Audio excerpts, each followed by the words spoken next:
We'll see what happens. Okay.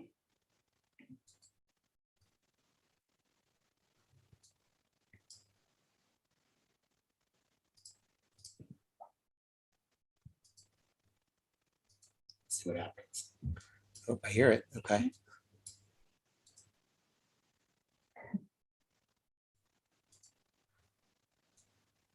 Okay, I think it looks good.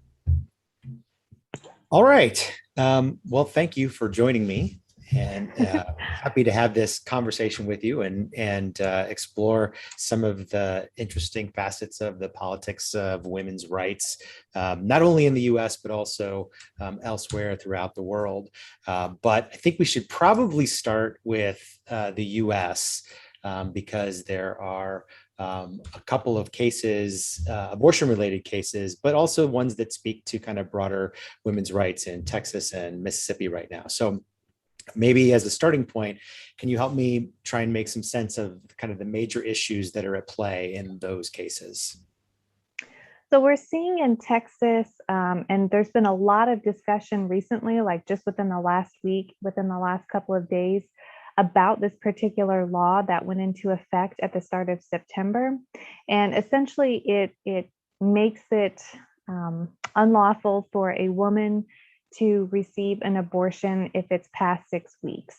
And so this particular law in Texas is not actually targeting the women who are seeking abortions, but it actually goes after the people who help them. And the interesting thing about this case is that it's not being enforced by the state. It's actually being enforced by citizens. So citizens can sue those who help someone to obtain an abortion.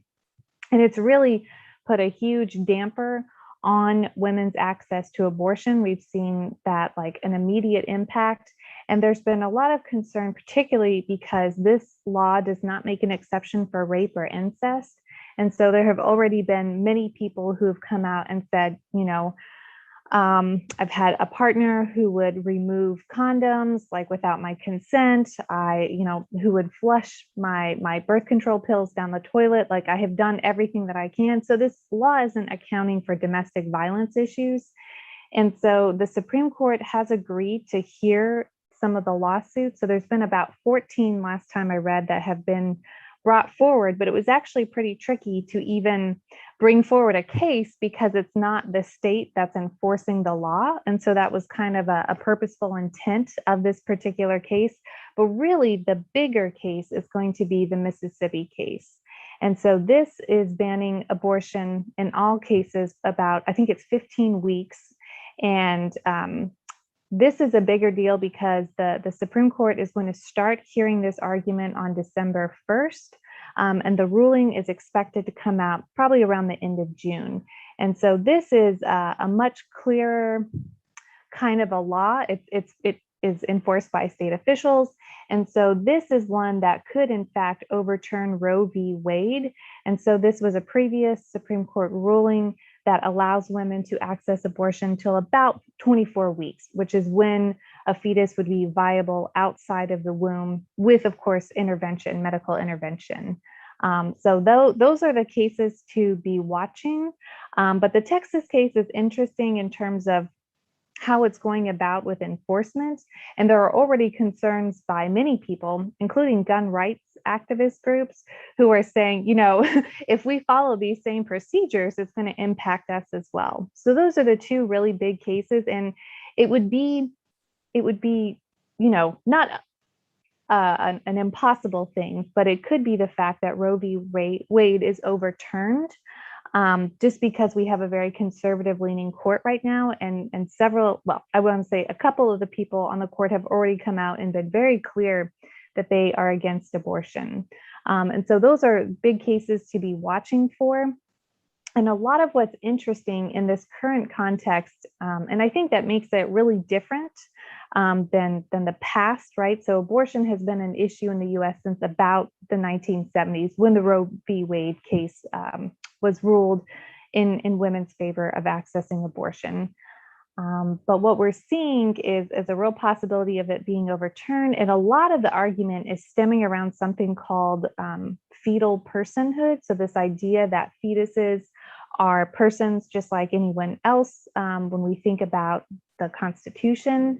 And so I think this could have some major impacts on not just the US, but more broadly globally. And so we can find this discussion about fetuses as people going back to the 1980s, but in the last few years, this has really come up as like a major point of discussion. And this could be something that is read in these arguments for Texas and Mississippi, possibly. So there's a number of things to dive into there. That's great. So I'm curious about how your sense of kind of how both sides see these two cases. So there's some things that I read that are suggestive. I mean, certainly no one has fully gotten into kind of the Supreme Court justices' heads, but there's this notion that exists that it might be the case that even among those who are on the court who would seem to have leanings against or leanings toward overturning Roe v. Wade and Casey decision and sort of that framework, that what we might see is them kind of do their best to make the Texas case kind of go away, because it is really, as you said, this case that seems to be about these other constitutional issues, about the ability of the states to kind of use this private enforcement mechanism as a way to insulate them from being sued for trying to enforce unconstitutional laws. And so that seems like kind of a constitutional rights case that just happens to be about abortion. And so the thought is maybe they might try and kind of clear the decks of that one so they can focus on Mississippi, which is probably more of a what they imagined coming before the court in terms of a direct attack, so to speak, on the Casey and Roe framework. So I'm wondering if we assumed that that's maybe the way that some of the justices see it, and that might happen, if we have any sense about the kind of preferences, certainly on the kind of women's reproductive rights side of just the strategic preferences, if that's what they would like to see happen as well, or if the kind of confusing nature of the Texas case actually could be strategically useful for them in terms of whether it's muddying the waters or whatever. I wonder if you have any sense of that. I don't have any particular sense of that. I think there's a concerted effort right now among people who support civil liberties to really like, what are the best strategies to move forward to really make sure that we can protect women's rights in this capacity. And so I think they're probably open to whatever. So I have seen both sides of those things. And I think the court is definitely going to want to just kind of blow past the whole Texas case and really focus on Mississippi, because there's so many issues around the Texas case in terms of how are you really enforcing this? It's like very clear that this could have, really negative impacts on other kinds of human rights. And some that, I think many conservatives would be very concerned about that being lost. So I think they're just going to kind of move past that and really focus on the Mississippi case. But it would perhaps be a good strategy for people who are advocating for, ensuring women's reproductive access, to sort of use this as a case in point of like, look at how far they're willing to go, because it's quite a stretch to ask, private citizens to enforce this kind of a law, and it's quite unusual. So, but yeah, I think it's going to be really interesting to see what happens. I think this is something that we should all be paying close attention to, because it could really be overturning. And it's quite rare that the Supreme Court would overturn a case. It's like happened less than 1% of all the thousands of Supreme Court case rulings.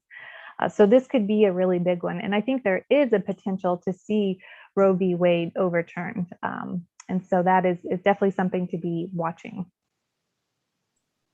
So the other thing that I wanted to dig into a little bit was the fetal personhood, that sort of notion. And I'm wondering about kind of putting this in the larger historical framework and kind of thinking about sort of trends in this direction.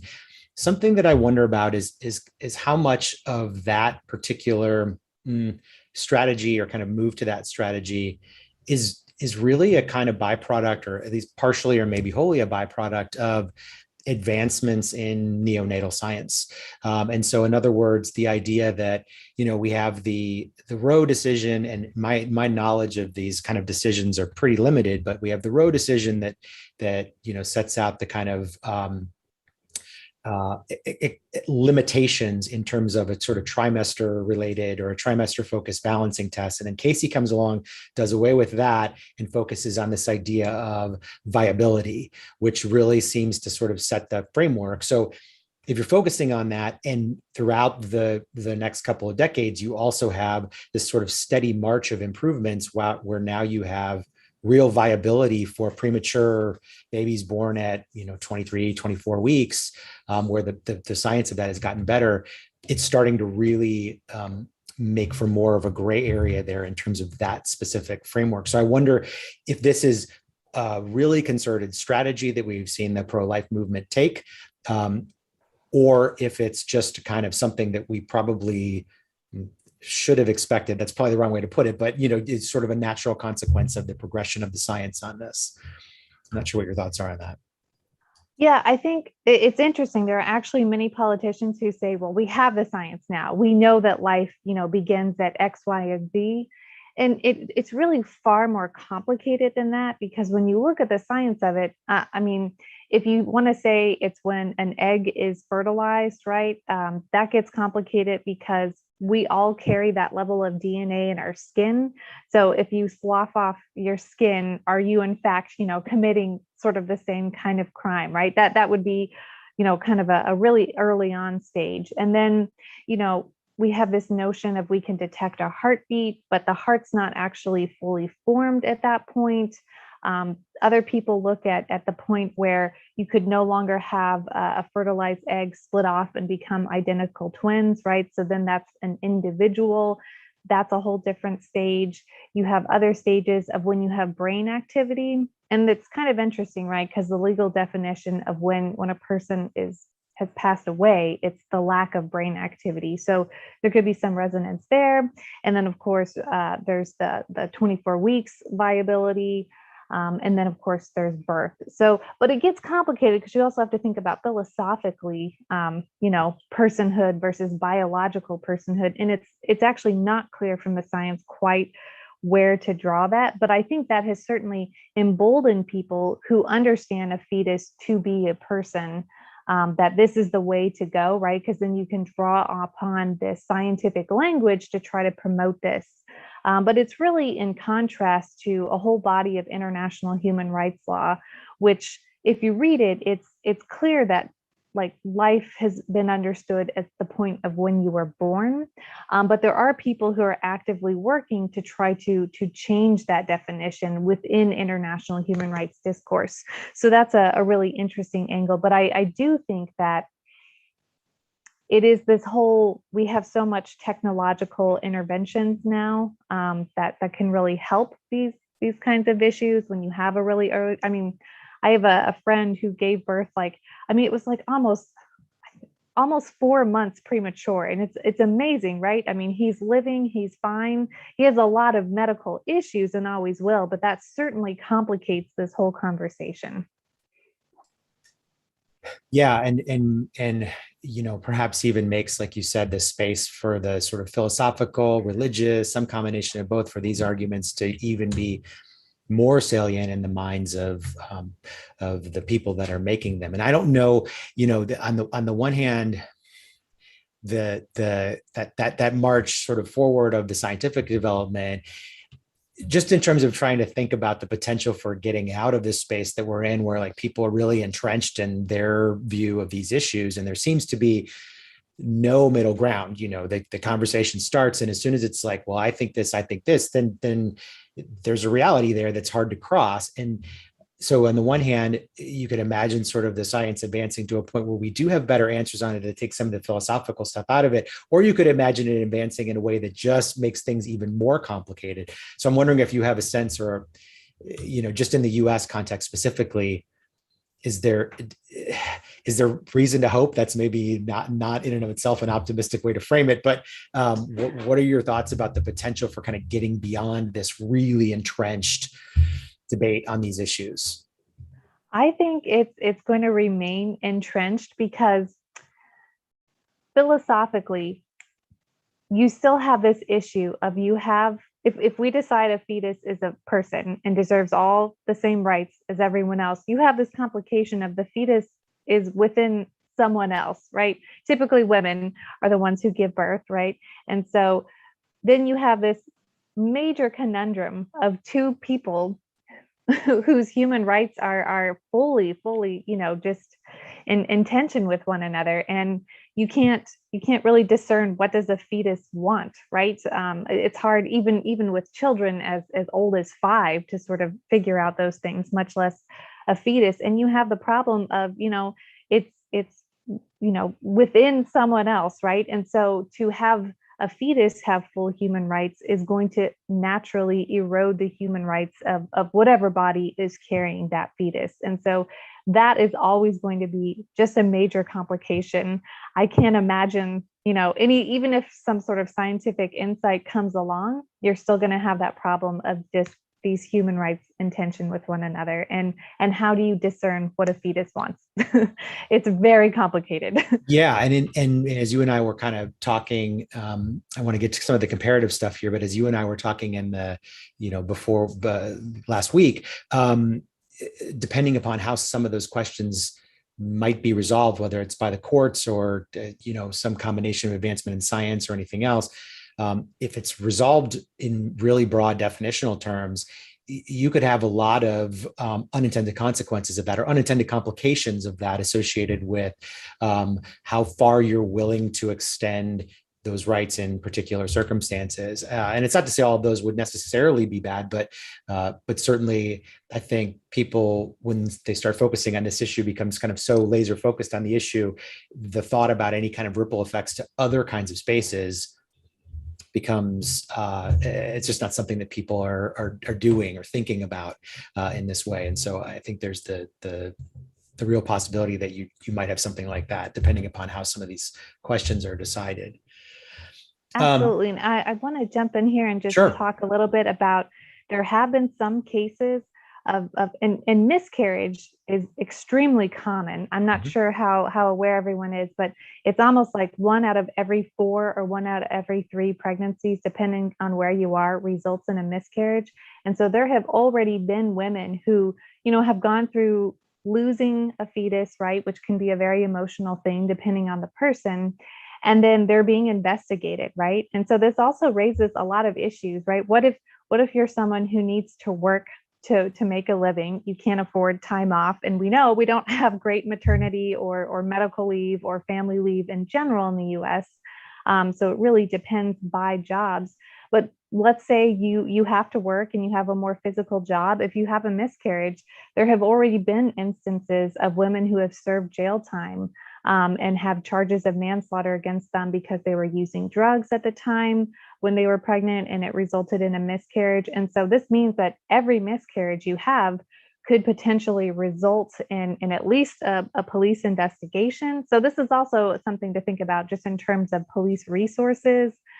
Is that what we need to be focusing on? And just it could really traumatize many people who wanted to have their baby, but they're going to be investigated as if they are being held culpable. And so there've already been several examples of this that have happened that have resulted in jail time and charges and just a lot of trauma on top of trauma for people.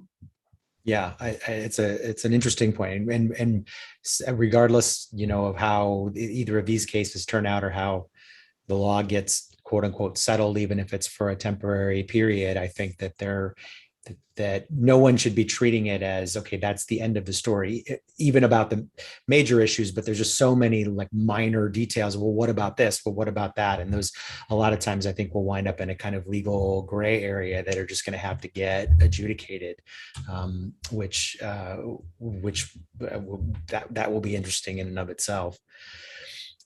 So one of the I think temptations, or one of the things that often happens when we're so focused in the US on these kind of cases, is to kind of assume that this is really a US story, right? That this is really something that's kind of just unique to the US. And so I'm wondering if you can give us kind of a sense, and feel free to sort of pick and choose, places that you know more about or that are interesting to you. Um, how much of this is kind of reflective of a broader pattern that we're seeing elsewhere in the world? It's absolutely so reflective of a really broad pattern moving towards this. So we're seeing this in really diverse countries. We're seeing, particularly in Brazil, there have been several introductions of bills at the national level that would make fetuses be defined as people. They haven't passed, but there's been a concerted effort. And really, a lot of this effort around limiting women's sexual and reproductive rights is linked as well with sort of broadly defining women's rights as sort of foreign, right? And so that's the extra additional complicating factor when we're looking outside the US, because then it becomes this idea that women's rights is associated with the US or associated with Europe. It's foreign to us. And so that makes it like even more difficult to discuss those things. And it's also being linked with the idea that LGBTQI identified people are also somehow foreign and linked together with women's rights.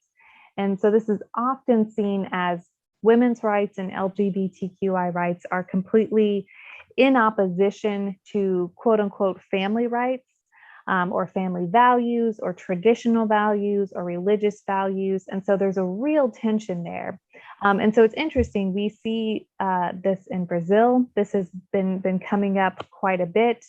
The minister of the women's ministry there, that's supposed to promote women's rights, is actually someone who doesn't believe in gender equality. She's a woman herself, but she has tried to limit those kinds of things. We see in Mexico, although a couple cities and districts have allowed abortion, most of Mexico has now made it impossible for women to get an abortion. And Mexico is interesting too, because we see not just the political right using this idea of family values, but also the political left. And so that makes it even more complicated. So we're actually seeing kind of a robust sort of counter movement from women's groups and LGBTQI associated communities to try to counter that.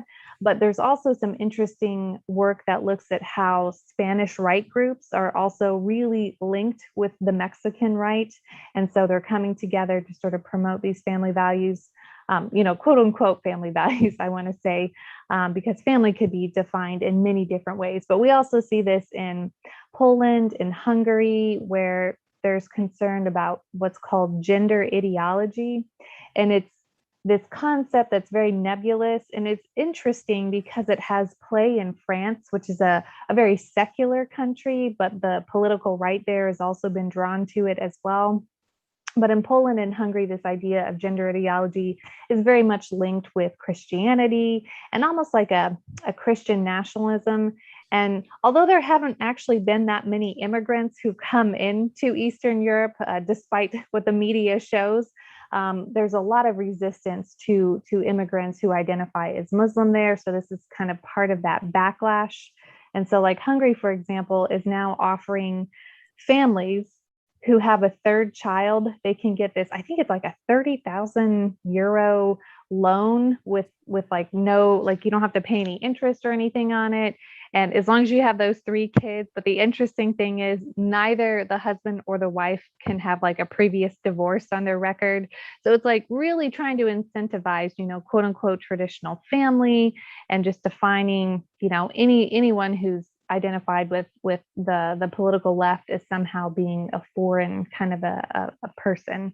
So it's just happening in so many different countries that are really, really different and diverse. And this idea of fetal personhood is a big part of it as well. And so we're also seeing this, in many places throughout sub-Saharan Africa, particularly Uganda. There's been a lot of money that comes actually from Christian right groups in the US that are really promoting this idea. And so they're spreading a lot of these ideas about, fetuses should have the full rights of people, abortion, lesbian and homosexuality in general, like that is foreign to us.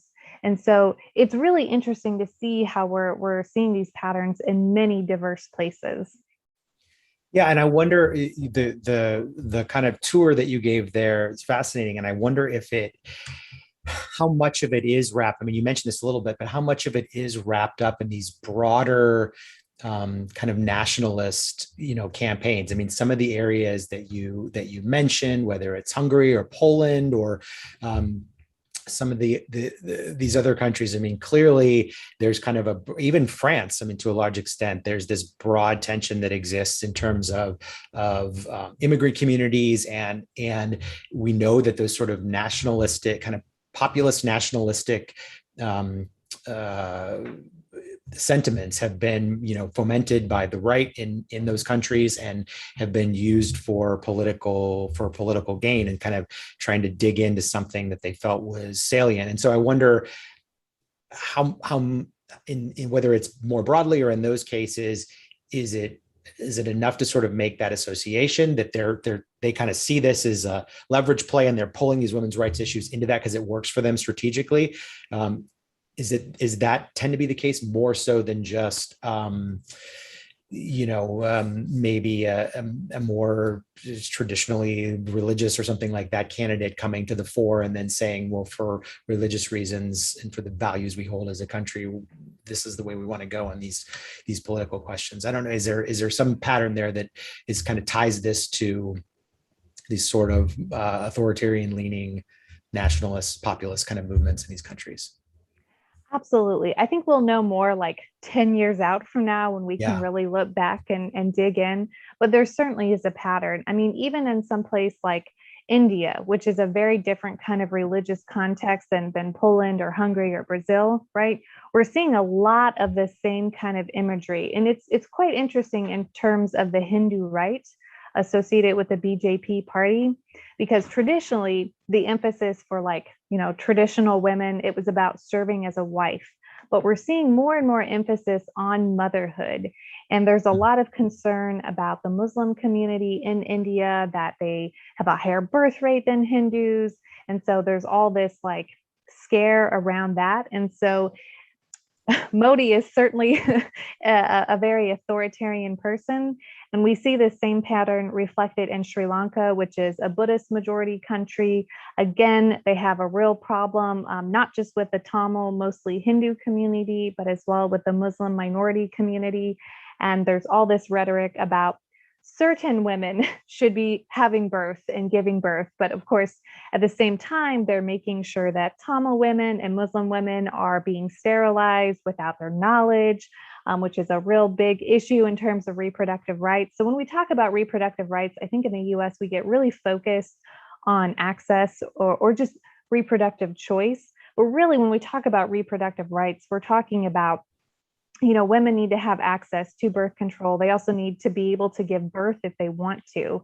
And so I think certainly the authoritarianism that we're seeing in Sri Lanka and India is being reflected. And so those countries are very different from Poland and Hungary, but a lot of times they're drawing upon the same sort of nationalism. That's what plays every time. And so you can see it with Modi. You can certainly see it with the Rajapaksa regime. This country is for Buddhists, this country is for Hindus, whatever the particular. And so those who fall outside of it are really being attacked. And I think even in a country like China, which again is a very different kind of setup than the other countries that we've been talking about, there's been profound sort of erosion of reproductive rights of Uyghur women. So this is like a Turkic Muslim minority there in China, and there are many stories of women who are sterilized. Right, there was a story I read of a woman who went in, thought she was going to be given treatment while she was pregnant. She was looking forward to giving birth. They actually gave her an abortion and sterilized her completely without her consent, without her knowledge, right? Just this idea of that she's not Han, she's the wrong religion, she's the wrong ethnicity. So I think these nationalist sentiments that Xi certainly uses, right, making the Uyghurs this security threat at the same time as we're bringing them development by putting them in these concentration camps. Really, I think what's lost in here is women's reproductive rights as well as LGBTQI persons. So that's not as much of an issue in some places as others, but it's interesting to see, we see that in China, we see it in India, we see it in Sri Lanka, we see it in Latin America, we see it in Eastern Europe, we see it in France even. So I think it's a story that's really reaching many places, these linkages between reproductive rights, and in the broadest sense. So thinking about, women also need to be able to give birth to children, and have access to the healthcare and maternal care that they need. And that's one thing to sort of bring up in the context of the US. We have some of the worst maternal mortality rates in the entire developed world. And it's particularly bad for Black women, for Hispanic women, for Native American women. And so when we talk about reproductive rights, we also need to be thinking about, basically what's called reproductive justice, and women need access to maternal health care as well. Do we see some of the same, just in terms of political or just attitudes about this? I mean, in the U.S., it's been, the pattern has been pretty consistent in terms of getting even stronger, not only in terms of support for a continuation of Roe v. Wade, mentioned in a number of different polls, but just general sort of view of women's rights broadly defined, whether they're reproductive or otherwise. And I'm wondering if we see some of the same patterns over time elsewhere, whether the picture in terms of public sentiment looks different. And I'm asking as a springboard to kind of a specific question that I think is an interesting dichotomy. So I'll let you answer that and then jump into it. Yeah, I think so. So this idea that there's this emphasis on women's roles as mothers at the same time that that's all that you can be. And so that's part of this, right? So we remove women's reproductive rights. We want them to be mothers, but of course it's only certain mothers. It depends on what particular hegemonic group that you're talking about in the country. And then there's this idea that that's all that you do. So there's a concern that, women aren't going to go into office, right? They have to be at home. They shouldn't be politicians. We see this in Brazil with a former president. She was called a whore by the current president. I mean, just really sexist, misogynistic kind of language. So I think there's a connection between that erosion of women's reproductive rights and more broadly women's rights. Absolutely. Yeah, and it seems what's interesting is, I mean, to the extent that general kind of public opinion, it is kind of aligns with the U.S. public opinion generally, and sort of a view that these rights should be more accepted, or more universal, whatever you want to say, more common.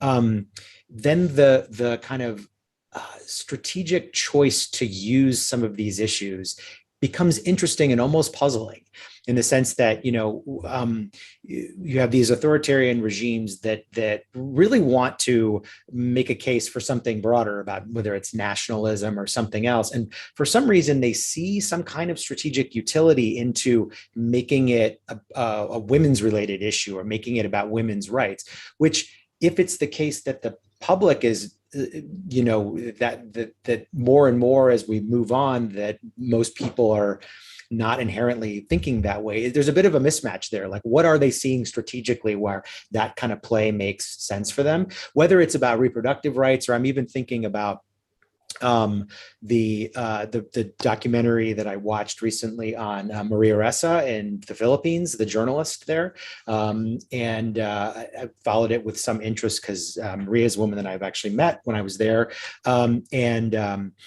and a lot of the way that Duterte has gone after her has been couched in exactly what we were talking about, right? This isn't, it's quite obviously a free speech and a journalistic sort of, integrity, free speech kind of thing. And that's what she keeps hammering at. And he's sort of slyly making it about, these women, and a lot of the staff that are doing like the hard hitting journalism for her are women. And so it's interesting as to like, just the idea of pulling these issues in as a kind of strategic play by these more authoritarian minded leaders is interesting to me, because it seems like it's not as obvious to me why that would work if public opinion is kind of marching toward this, like, yeah, women's rights, right? So I'm not sure if you have any reaction to that.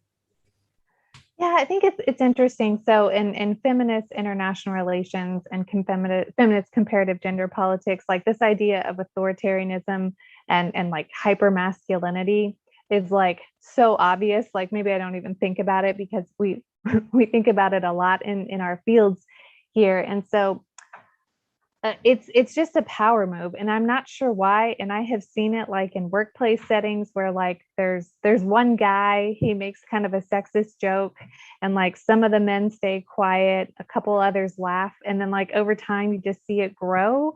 And I don't know why, because it's like probably half the people who work there were like, that was really inappropriate and he shouldn't have said it. So I think it becomes this like, if you're a man and you say something to a man who's behaving that way, you are perceived as feminine.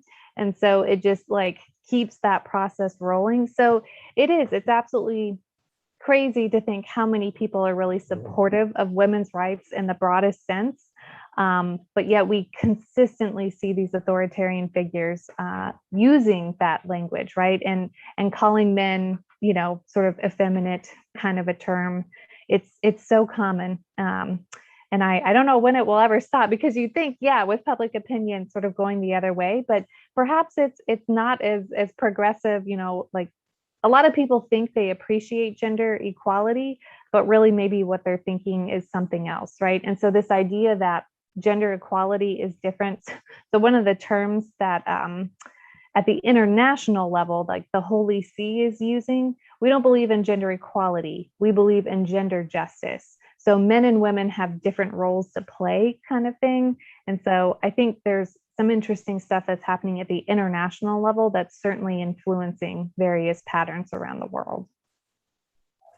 Yeah, and it could say as much about the limitation of polling in general, right? In terms of that classic case of people just not saying what they think is appropriate. And we know this is a problem, and it's something that we've had some strategies to deal with. But it could be as much about that. I wanted to give you a minute. It was really interesting talking to you about the politics of how this is playing out at the United Nations, and you kind of made a little bit of reference to the Holy See, but I wonder if you might talk about that a little bit. Yeah, this is a really interesting area. So there's a lot of research that talks about norm spoilers. So this is really a coalition of different governments, interestingly, mostly non-democratic governments.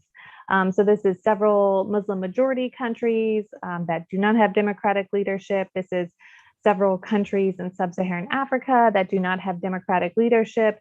And they are really being influenced by the Holy See, working with the Holy See to get together, and they'll have these retreats before the United Nations Commission on the Status of Women, and will be like, here's what we want to do. We want to have this kind of language inserted. And it's come to the point where they're actually using human rights language and discourse to backtrack on human rights, or at least that is how people who support women's rights view what they're doing. And so they make sure that there's language that says the natural family, or we should celebrate women's roles as mothers, like always that kind of emphasis, and like taking away anything that would mention LGBTQI rights or talking about women's reproductive rights, to the point where at the Commission on the Status of Women, which was always this area where we could be promoting women's rights, there's almost a fear of women's rights advocates that we don't actually want to do anything and try to make any changes,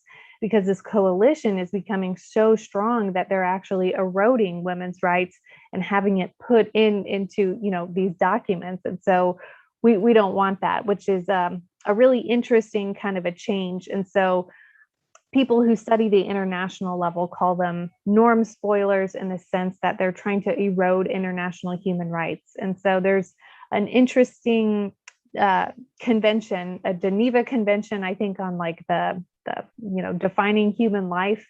And so it's not an official Geneva Conventions or an official legally binding kind of treaty at all, but several of these governments, including the US under the Trump administration, have signed on with like promising, we are going to actively try to end abortion access.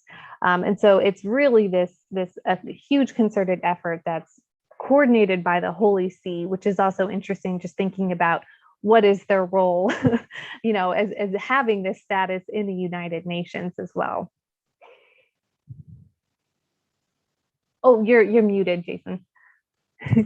Thank you. I imagine that having situations like last summer where we see Iran come on into, be elected, I imagine that doesn't help either in terms of just the confusion associated with how we're using this particular institution from the perspective of these groups that always saw the commission one way and are now starting to think maybe this strategically doesn't make as much sense.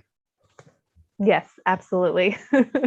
I think there's a lot of complicating factors at the United Nations, and it's just interesting because it used to be a space that like women's rights advocates were like making concerted efforts through the late 80s, the 1990s, into the early 2000s. And then that's when we start to see this shift of like, oh, maybe we just have to like hang on for dear life to what we have. We can't even think about expanding anything. Yeah, and it's always been this, just in terms of the overall kind of politics of the UN, it's always been this place where we've seen these, vocal kind of minority groups be able to gain power. I mean, whether it's large scale like the non-aligned movement or some of these other places. So it's interesting to see that kind of pattern continue there with some of these specific commissions where strategically it's becoming hard to think about them in the same way, depending upon who the actors are and how the coalitions are aligning themselves. It's interesting. Well, anything that you want to add to wrap up here? This has been great. I think it's really given a kind of picture of, for me, that just like understanding the pattern of these things and seeing them beyond just these two cases in Texas and Mississippi that provoke a certain number of issues that go to the heart of the U.S. Constitution, but to try and think about the kind of broader pattern here. So I'll give you the last word in terms of what you might want to add to that. Yeah, I think it's just interesting to see that prior to this recent decade, we saw a lot of work at the transnational level of the political left. And it's interesting now the political right has really picked up all of those strategies and are using them to great effect. And so I think it's just interesting. And we could see that even domestically in the US with like the Tea Party, right, following the tactics of previous progressive groups who use those same sort of skills and strategies.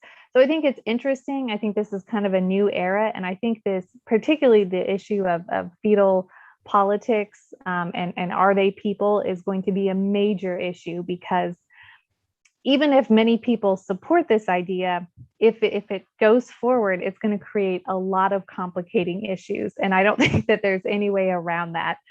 So it will be interesting to see what happens. And I think at this point, it's really hard to say I have no idea what the Supreme Court ruling will be in June. I think it certainly could, overturn some precedent, but I don't know what comes after that.